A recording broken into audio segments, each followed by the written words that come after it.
A small gift for the new Khaleesi. Songs and histories from the Seven Kingdoms. Are you from my country? Ser Jorah Mormont of Bear Island has served your father for many years. अगर आप चाहते हैं कि मैं जब भी कोई video upload करूं और आपको उसके बारे में पता चल जाए तो इस चैनल के बेल आइकन पर क्लिक करिए ताकि आपको नोटिफिकेशंस मिलते रहें। A song of ice and fire की किताबों में जोरा मोरमोंट को कुछ ऐसे डिस्क्राइब किया गया है जैसे वो काफी फिट तो हैं मगर हैंडसम नहीं हैं। उसके सर के बाल झड़ रहे हैं पर उसका बिल्ट एक सोल्जर का है। वो बेयर आइलैंड के लॉर्ड ज्योर मोरमोंट का बेटा है। सालों पहले जब आयरन आइलैंड्स ने खुद को सेवन किंगडम से अलग कर दिया था और ग्रेजॉयज ने किंग रॉबर्ट बराथियन के खिलाफ बगावत कर दी थी, तब जोरा मोरमोंट इस रिबेलियन को खत्म करने के लिए जंग में आगे था। आयरन आइलैंड्स को वापस सेवन किंगडम्स में मिलाने के बाद रॉबर्ट बराथियन ने खुद जोरा मोरमोंट को नाइट बनाया था, यानी सर की उपाधि दी थी। जोर मोरमोंट को इस बात का एहसास हो गया था कि उनका बेटा अब लॉर्ड बनने लायक है, सो उन्होंने अपने बेटे के लिए लॉर्ड की कुर्सी छोड़ दी और खुद नाइट्स वॉच ज्वाइन कर लिया। बाद में वो नाइट्स वॉच के लॉर्ड कमांडर बन गए। जोरा मोरमोंट को बेयर आइलैंड पर रहना अच्छा लगता था। कुछ वक्त बाद उन्होंने हाउस ग्लोवर की एक लेडी से शादी कर ली। ये शादी 10 साल तक चली मगर उनकी पत्नी बच्चे पैदा नहीं कर पाई। आखिरकार तीसरे मिसकैरेज के दौरान उनकी पत्नी की मौत हो गई। जोरा किताबों में जब भी अपनी पहली पत्नी को याद करते हैं तो सोचते हैं वो दिखने में सीधी साधी थी मगर नरम दिल थी। अपनी पहली पत्नी के बारे में सोचते हुए उन्हें हमेशा लगता है कि वो उसके लिए अपनी जिम्मेदारियां समझते थे मगर इन दोनों के बीच कोई पैशनेट लव नहीं था। कुछ वक्त बाद जोरा लेनी हाईटावर नाम की एक लेडी से शादी कर लेते हैं। वो ओल्ड टाउन के काफी रईस घराने से थीं। लेनी को महंगे कपड़ों और हीरे जवाहरात का शौक था। उसे लग्जरी में रहने की आदत थी। जोरा मोरमोंट उसकी ख्वाहिशों को पूरा करने की कोशिश करते थे। यहां तक कि नौबत ये आ गई कि उन्होंने पैसे कमाने के लिए इल्लीगल काम शुरू कर दिया। सेवन किंगडम्स में स्लेवरी जुर्म है मगर जोरा ने अपनी पत्नी के शौक पूरे करने के लिए गुलामों की खरीद फरोख्त शुरू कर दी। नेड स्टार्क को जब इस बारे में पता चला तो उन्होंने जोरा को गिरफ्तार करने का फैसला किया। जोरा को यह बात पता चल गई और वो अपनी पत्नी के साथ नैरो सी पार करके फ्री सिटी ऑफ लीस चले गए। ऐसे में बेयर आइलैंड को जोरा की एक आंट रूल करने लगी। Ser Jorah Mormont, he is serving as advisor to the Targaryens. Mormont, you bring us the whispers of a traitor, half a world away, and call it fact. He broke the law, betrayed his family, fled our land. एसॉस में जोरा ने बतौर सेल्सवॉर्ड अपना career बनाने की कोशिश की मगर फिर भी उनकी कमाई ज्यादा नहीं होती थी। आखिरकार जोरा की पत्नी ने उन्हें छोड़ दिया और खुद एक मर्चेंट के साथ रहने लगी। I had no money and an expensive wife. And where is she now? In another place. With another man. इसके बाद जोरा ने सालों तक बतौर सेल्सवॉर्ड जिंदगी गुजारी। हमें जोरा के चैप्टर्स के जरिए पता चलता है कि एक दौर ऐसा था जब उनके पास सिर्फ एक तलवार हुआ करती थी, इसके अलावा और कुछ भी नहीं। किताबों में डेनेरियस को जोरा की धोखाधड़ी के बारे में सर बैरिस्टन सेल्मी से पता चलता है। एक्चुअली बुक्स में बैरिस्टन सेल्मी की स्टोरी लाइन भी काफी अलग है। वो एसॉस जाकर एक नकली रूप धारण करते हैं और आर्स्टन व्हाइटबियर्ड के नाम से डेनेरियस के आसपास रहने लगते हैं। वो जानना चाहते थे कि डेनेरियस कैसी है। बैरिस्टन सेल्मी डेनेरियस के पिता एरिस टारगेरियन यानी मैड किंग को सर्व कर चुके थे। उन्हें डर था कि कहीं उनकी बेटी भी अपने पिता की तरह क्रूर ना हो। वैसे अगर आप सर बैरिस्टन सेल्मी के बारे में और बातें जानना चाहते हैं तो ऊपर दिए गए लिंक पर क्लिक कर सकते हैं। जब बैरिस्टन सेल्मी को डेनेरियस पर पूरा भरोसा हो जाता है तब वो उसके सामने अपनी सच्चाई रखते हैं। किताबों में सर बैरिस्टन सेल्मी रॉबर्ट बराथियन के स्मॉल काउंसिल का हिस्सा थे, इसीलिए उन्हें पता था कि जोरा रॉबर्ट बराथियन को डेनेरियस से जुड़ी खबरें भेजता है। बैरिस्टन सेल्मी डैनी को ये बात बता देते हैं कि जोरा आपकी जासूसी करता था। वेस्टरॉस में स्लेवरी इतना बड़ा जुर्म है कि ऐसा करने पर मौत की सजा होती है। जोरा एसॉस छोड़कर वापस वेस्टरॉस जाना चाहता था और उसे अपनी जान भी प्यारी थी। वो किंग रॉबर्ट से माफी पाने के लिए डेनेरियस की जासूसी कर रहा था। हम जानते हैं कि डेनेरियस के साथ रहते हुए जोरा को उससे प्यार हो गया और उसने रॉबर्ट के लिए जासूसी करना बंद कर दिया। वो पूरी तरह से डेनेरियस के लिए समर्पित हो गया। मगर जब डैनी को इस बारे में पता चलता है, उसे बैरिस्टन सेल्मी और जोरा दोनों पर ही बहुत गुस्सा आता है।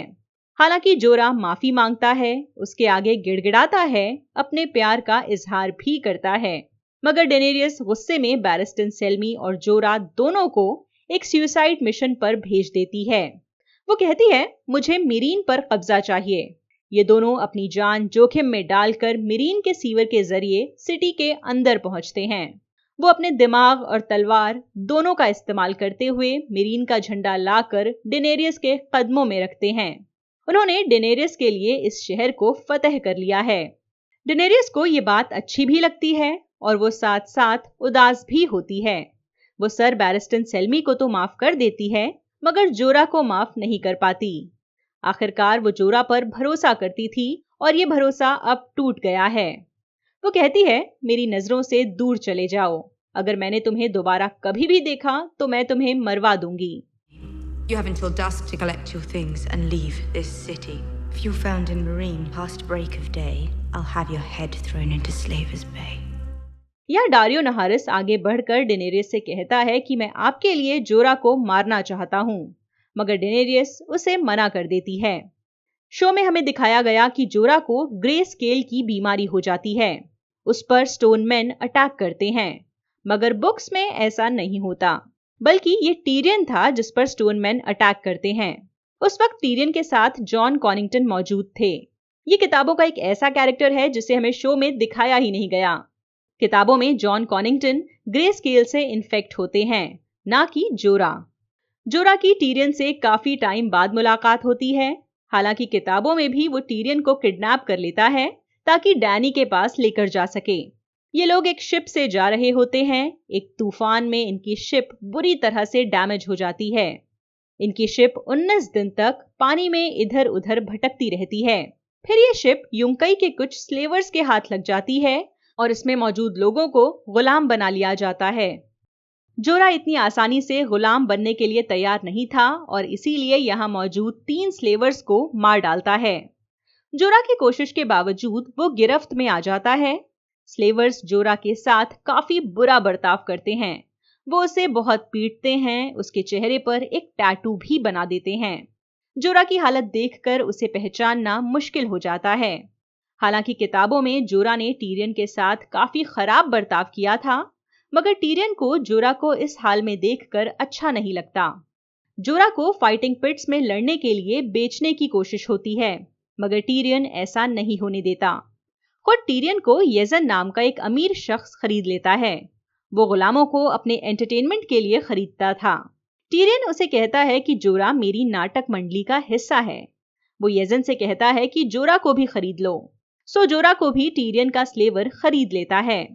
जोरा और टीरियन एक ही स्लेवर के अंडर आ जाते हैं, मगर जोरा इसकी भी कोई बात नहीं सुनता।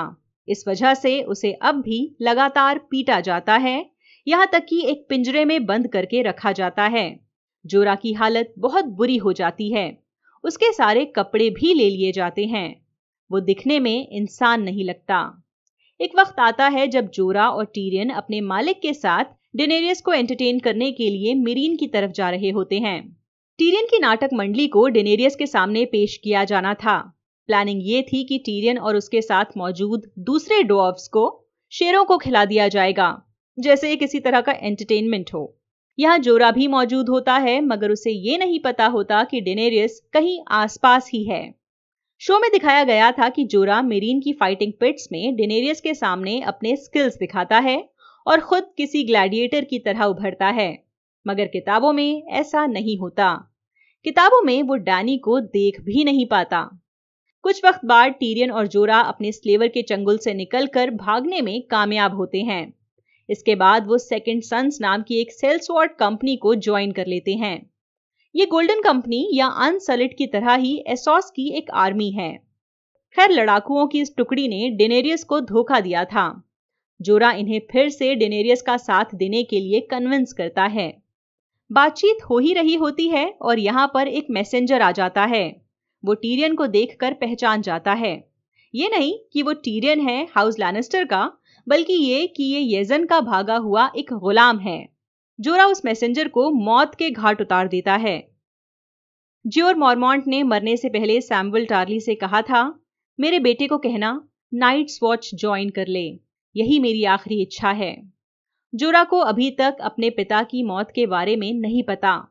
Song of ice and fire की किताबों में डेनेरियस फिलहाल ड्रोगोन के साथ डोथराकीज के इलाके में भटक रही है। एक बार डेनेरियस से दूर जाने के बाद जोरा दोबारा डैनी से नहीं मिलता। हो सकता है आने वाली किताबों में जोरा और डेनेरियस की मुलाकात हो और जोरा के दिल को थोड़ी ठंडक पहुंचे। उम्मीद है आपको ये वीडियो पसंद आया होगा। अगर दिमाग में कोई सवाल है तो कमेंट्स के जरिए जरूर पूछिए। बाय। वॉचरोज को सपोर्ट करने के लिए आप डिस्क्रिप्शन में दिए गए लिंक को यूज करें। आप जब भी ऑनलाइन शॉपिंग करें, मेरे दिए गए लिंक के जरिए शॉपिंग साइट पर जाएं।